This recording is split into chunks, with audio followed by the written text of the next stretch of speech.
Tribuna Rural. Oferecimento: farinha de trigo Buriti. Olá! Sejam bem-vindos ao Tribuna Rural. Aonde quer que você esteja, nós agradecemos a sua companhia. Em nosso programa, você acompanha os principais assuntos do agronegócio do Planalto Central. E hoje você vai ver, suinocultores e profissionais do setor participaram do seminário técnico sobre a atualização da portaria número 798 para a fábrica de ração. Vamos falar sobre a exposição excessiva ao sol e os danos que pode trazer à saúde. A criação de abelhas sem ferrão tem aumentado aqui no Distrito Federal e a projeção de uma maior procura após o sancionamento de uma nova lei. Pegue o seu café, porque o Tribuna Rural está no ar.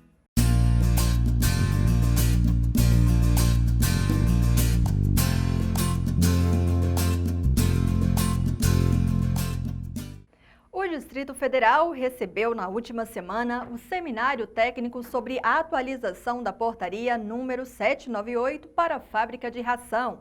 O evento foi uma oportunidade para que os suinocultores, empresários do setor e os demais profissionais que atuam na alimentação animal possam tirar dúvidas sobre a nova portaria. Vejam.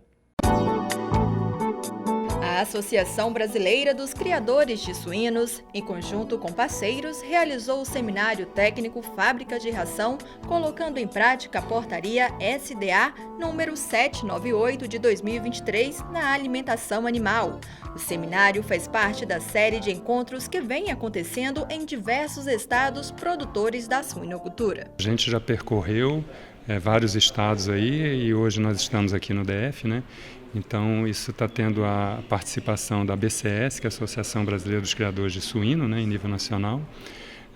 Eu sou consultor em assuntos de alimentação animal para a BCS e o pessoal do Ministério da Agricultura da área de alimentação animal está participando também. Então, por isso que são 3 palestras, né, e esses eventos estão acontecendo em vários estados do Brasil. Então, o intuito aqui é fomentar a implementação dessa nova legislação junto à cadeia de suinocultura e, na verdade, também das outras espécies, mas o nosso foco aqui hoje é a suinocultura.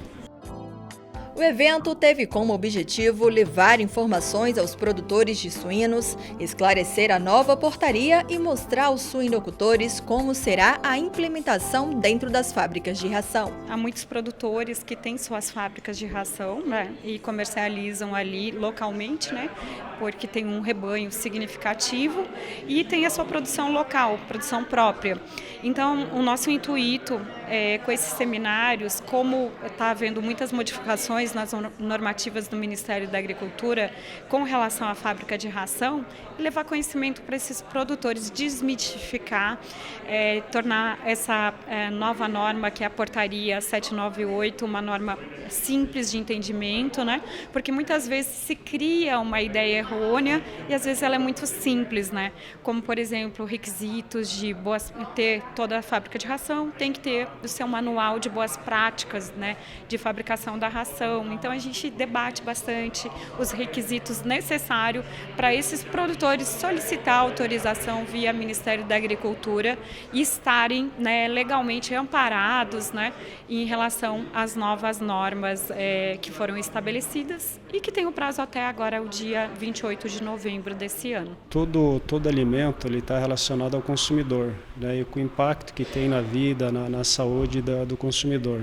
Então nós do agro a gente produz alimentos e toda essa cadeia produtiva ela está sendo rastreada, né? Passa por processos, por uma rastreabilidade para garantir a origem do alimento e o processo de segurança alimentar ao longo dessa cadeia produtiva. E as fábricas de ração também são elo, né? São processos de transformação. É a fábrica que recebe o milho, a soja, o trigo, o sorgo da região e transforma isso junto com os premix, com as vitaminas, com os minerais em ração e que vai alimentar os animais. Então, dentro das fábricas de ração há uma legislação específica, né, auditada e acompanhada pelo Ministério da Agricultura e a Secretaria da Agricultura, cujos produtores também têm seu papel, têm sua responsabilidade, têm os processos, as normas para a gente seguir. Suinocultores e empresários do setor que participaram do evento destacaram a importância de adquirir mais conhecimento para consolidar ainda mais o trabalho que vem sendo realizado por eles. Hoje o produtor rural que fabrica a sua própria ração, né, ele precisa estar apto às novas exigências do mercado, tanto externo quanto interno. Nesse caso específico dessa nova normativa do MAPA, ela vem para trazer mais conhecimento a nível do produtor, que ele vai ter que se adequar aos mercados internacionais. O Brasil, como um dos maiores exportadores de alimentos, de proteína animal do mundo, está aí na vanguarda para tentar buscar novos mercados, né? E o produtor rural brasileiro, né, o suinocultor, o avicultor, o que cria o pecuarista, vai ter que se adequar a essas novas realidades, cada vez mais exigentes. Nós, da VetMarket, somos os distribuidores de produtos veterinários, né, no Centro-Oeste. Então, nós fazemos parte da cadeia de fornecimento desses produtos, né, que hoje estão em pauta, os antimicrobianos, que fazem parte das rações. Nós estamos aqui também para buscar conhecimento, para depois divulgá-lo e pulverizá-lo no campo, né, junto com os produtores menores, né, produtores médios e menores, que precisam também se capacitar.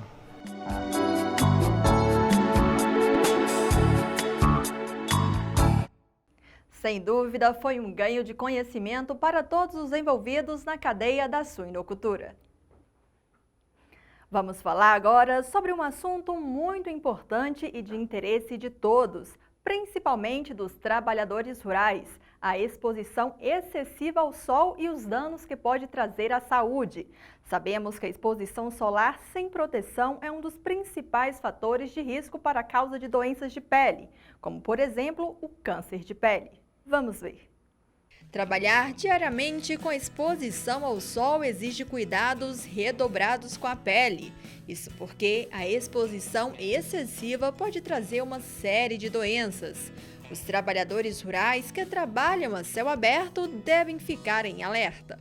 O trabalhador rural, ele está muito exposto ao sol, então as doenças dermatológicas mais incidentes são as relacionadas ao sol. Então isso vai desde um fotoenvelhecimento mais acelerado, lesões benignas e também as lesões malignas, então câncer de pele. Então nós temos o melanoma, que é um câncer agressivo, também o espinocelular e o basocelular, que são cânceres menos agressivos, mas precisam também de tratamento. Nós temos algumas doenças que elas têm predisposição ao sol, então elas não são ocasionadas pelo sol, mas ele é um gatilho para o aparecimento delas, né? Então, por exemplo, lúpus é uma que a gente sabe que isso acontece. Então, é preciso também fazer essa prevenção, fazendo a proteção solar.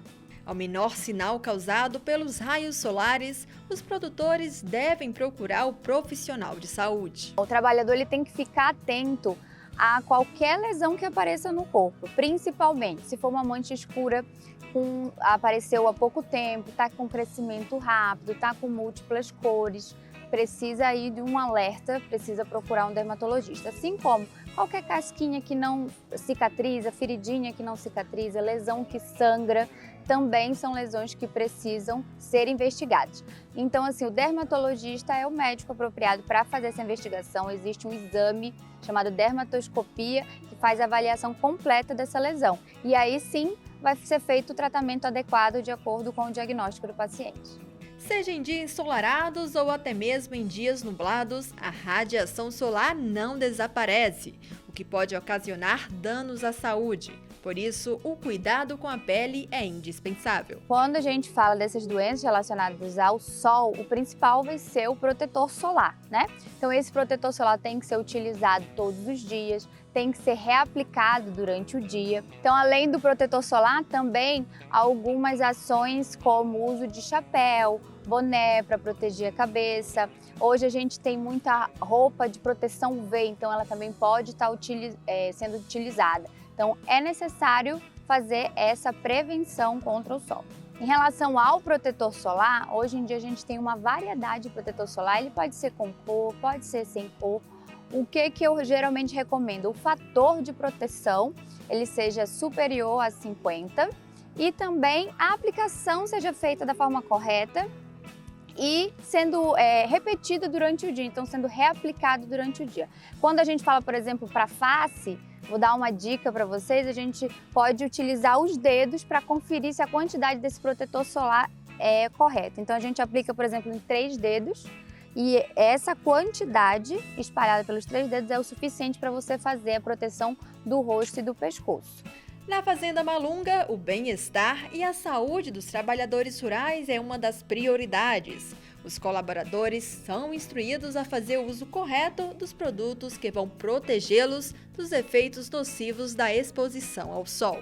Aqui na Malunga, nosso maior investimento são as pessoas, é onde a gente investe e a gente sabe que o IPI é proteção para usos futuros, né?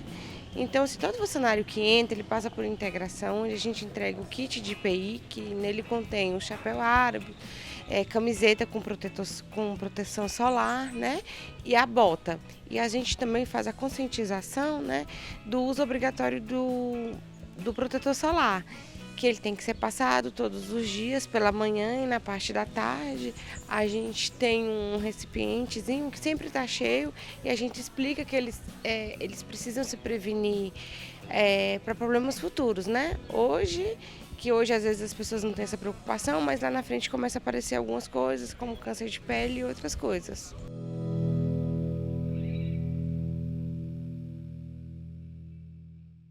Os trabalhadores devem ficar atentos e se protegerem a todo instante. Afinal, a saúde é o nosso bem mais precioso. No próximo bloco, nós iremos falar sobre a produção de hortaliças no sistema orgânico. Não saia daí, voltamos já.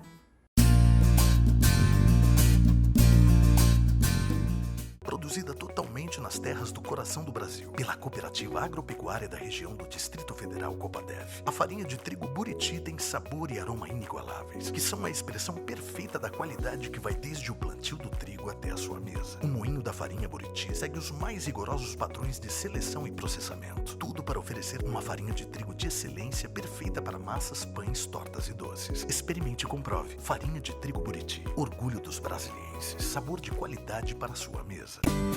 Dunamis é a semente da pastagem forte e resistente que gera mais matéria verde. Dunamis é produtividade, o híbrido que uniu e melhorou a Marandu e a Decumbência. O rendimento foi bem mais além. Dunamis é lucratividade, rendimento superior com alta capacidade, tem nome. Pensou em pastagem forte, pensou Dunamis. Dunamis é poder. Dunamis.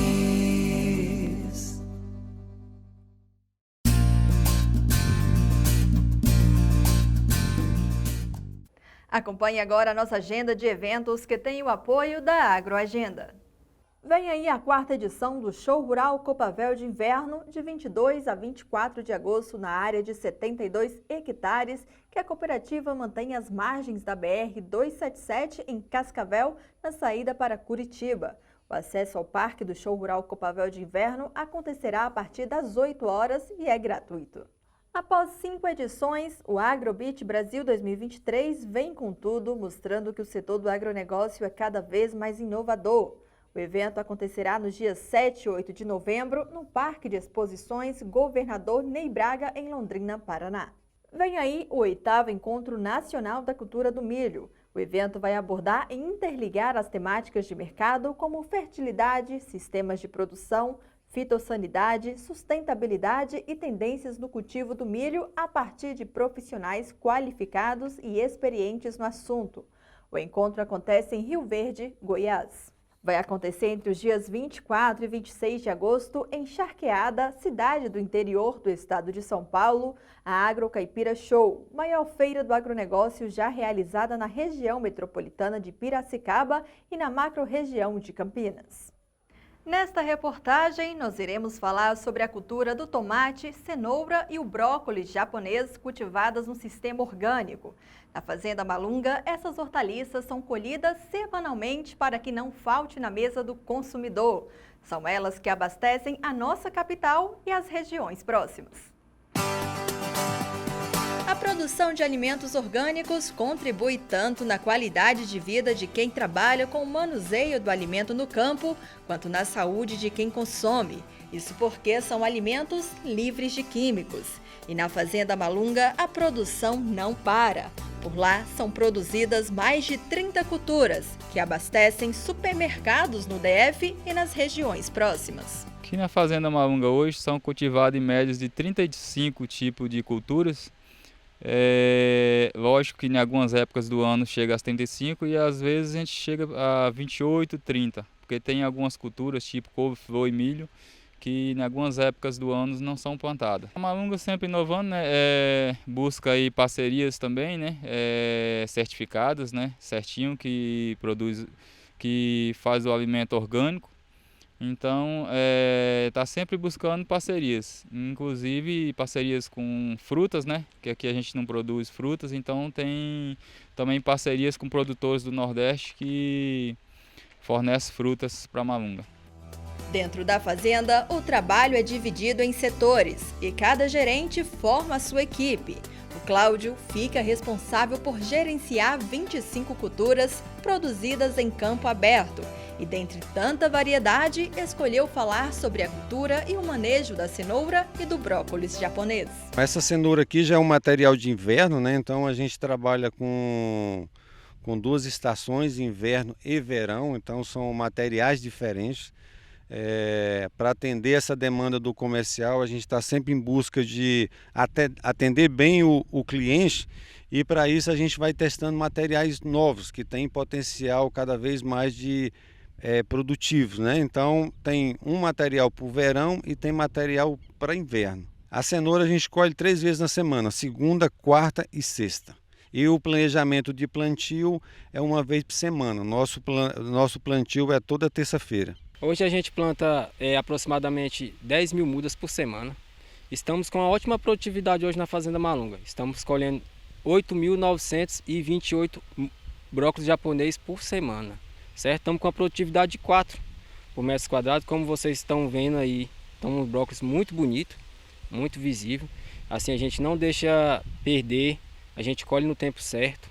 Os brócolis estão com 350 gramas positivo. Então, assim, uma maravilha de produtividade a gente está tendo na Fazenda Malunga. O Lourival gerencia as culturas produzidas em estufas, como, por exemplo, o tomate.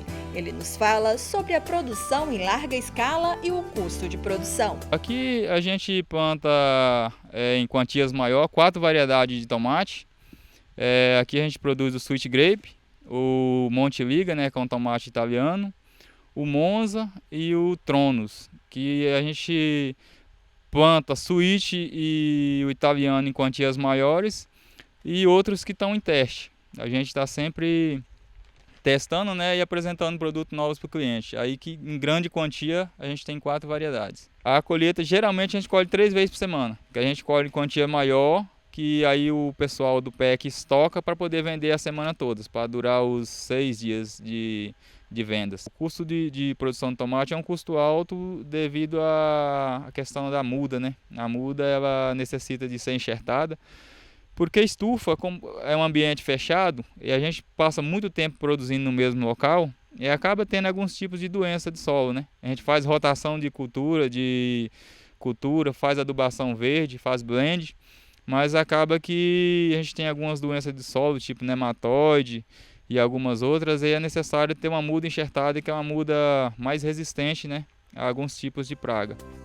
Dentro da fazenda, a colheita e o plantio acontecem em tempo curto, e tudo isso para garantir que não falte alimento na mesa do consumidor. Nosso cliente aí no mercado, a gente tem que ter produto todos os dias, então antes do plantio, assim, vou dizer assim, antes de eu colocar a mudinha no solo, eu já tenho que me programar 2 meses antes. Eu tenho que mandar cronograma para o viveiro, dizendo quais as variedades que eu quero, que o viveiro tem que correr atrás e comprar as sementes para poder... A gente tem todas as datas do ano inteiro, a gente tem as datas de plantio. Então de 20 em 20 dias eu estou fazendo plantio de tomates, que é para não ter ruptura no mercado.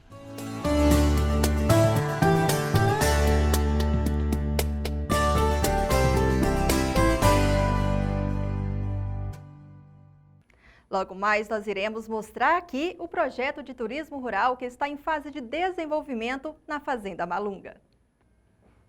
Vamos agora para as principais notícias do agro.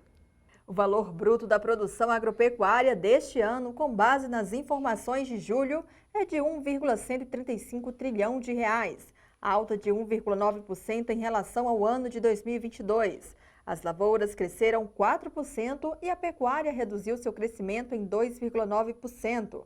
O faturamento das lavouras é de 801,9 bilhões de reais e o da pecuária foi de 333,6 bilhões de reais. Ao longo das 2 primeiras semanas de agosto, o Brasil registrou embarque de mais de 3 milhões de toneladas de milho não moído, exceto o milho doce.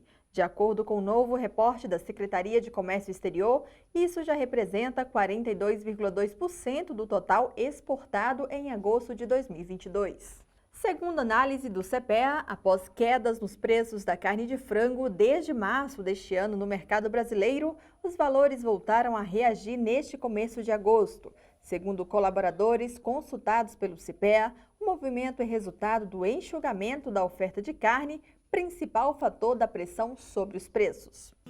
No próximo bloco, nós iremos falar sobre a criação de abelhas sem ferrão aqui no Distrito Federal. Não saia daí, voltamos já!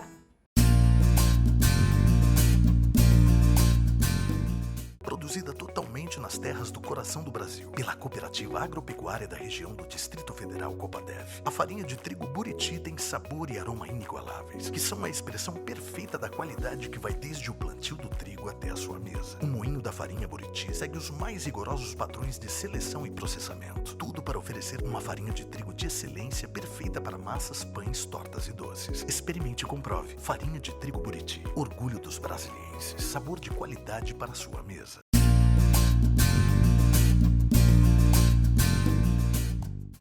Jataí, manda-saia, lambe-olhos são algumas das espécies que compõem o grupo das abelhas sem ferrão, que são conhecidas como nativas do Brasil ou abelhas indígenas. E aqui no Distrito Federal, essas abelhas têm ganhado cada vez mais espaço com a expansão da atividade da meliponicultura. E para mostrar um pouquinho dessa atividade, nós fomos até a propriedade do casal Evandro e Diana. Acompanhe. O casal Evandro e Diana trabalha com as abelhas nativas há mais de 20 anos e por lá diferentes espécies formam um verdadeiro meliponário em meio às diversas plantas e flores que foram cultivadas para recebê-las. A propriedade, que fica localizada no Lago Norte, recebe visitantes de todas as idades, com interesse em conhecer mais sobre o universo das abelhas. Eu queria produzir sem degradar o meio ambiente. Então procuramos a Emater e pedimos uma produção que fosse de encontro com esse nosso pensamento.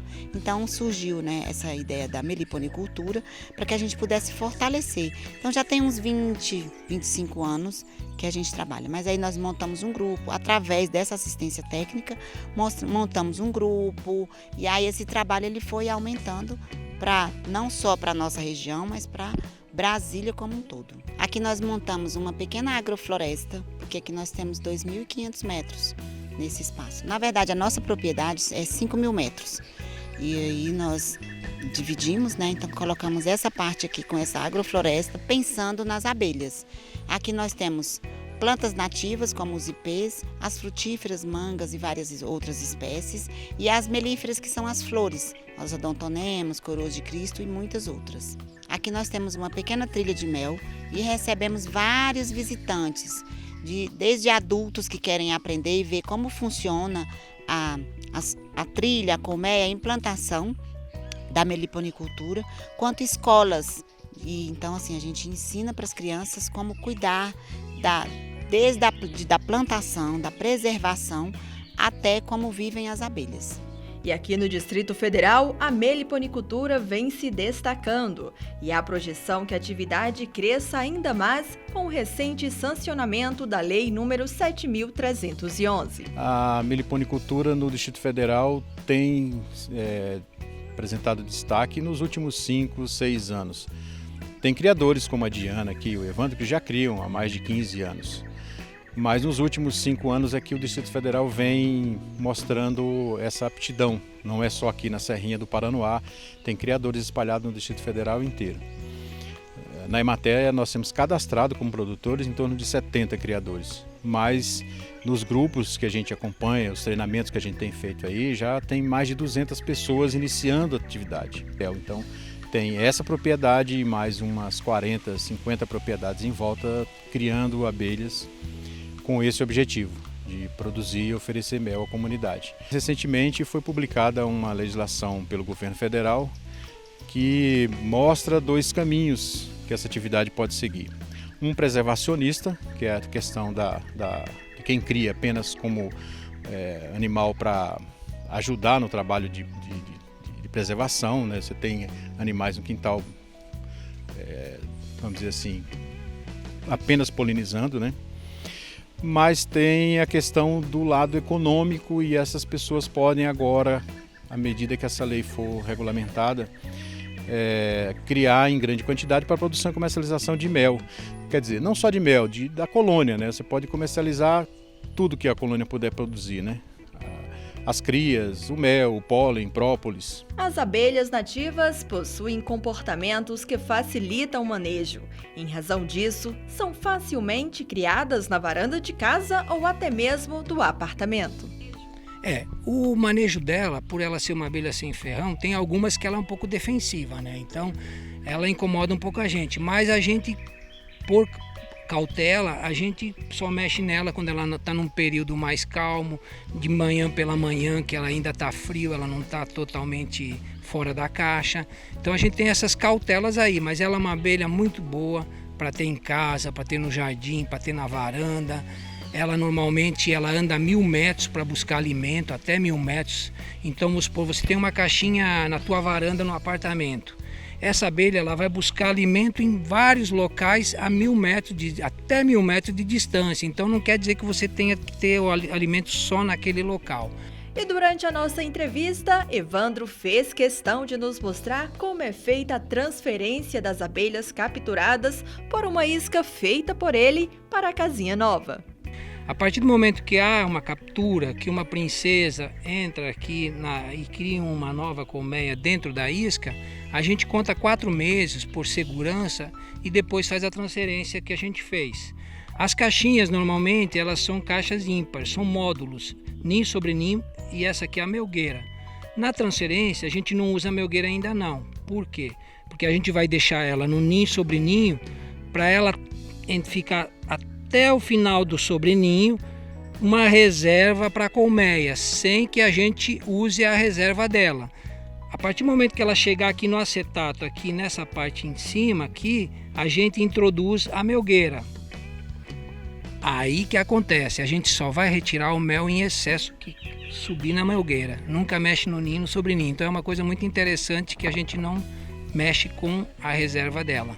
A propriedade se tornou referência na região e a Emater DF usa o espaço para mostrar aos demais criadores o potencial da atividade. Essa é uma propriedade modelo, uma propriedade de referência que a gente tem para fazer os treinamentos com outros produtores ou com pessoas interessadas no início da atividade. É uma propriedade que está inserida em uma região que tem vários outros criadores. Então, quando você faz o que gosta, automaticamente a colheita é boa.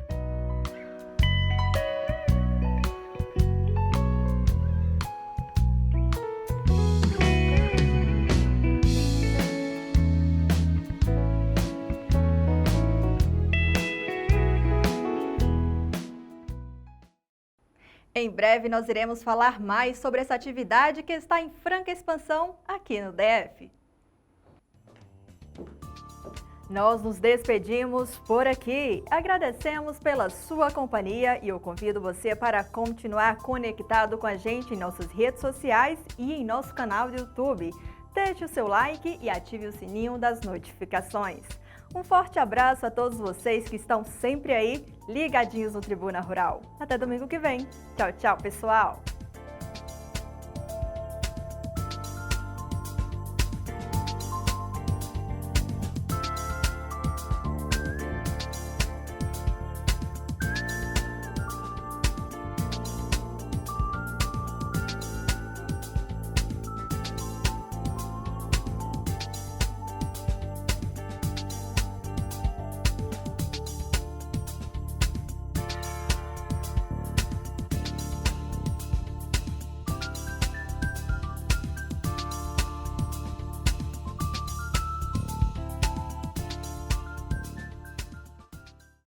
Tribuna Rural.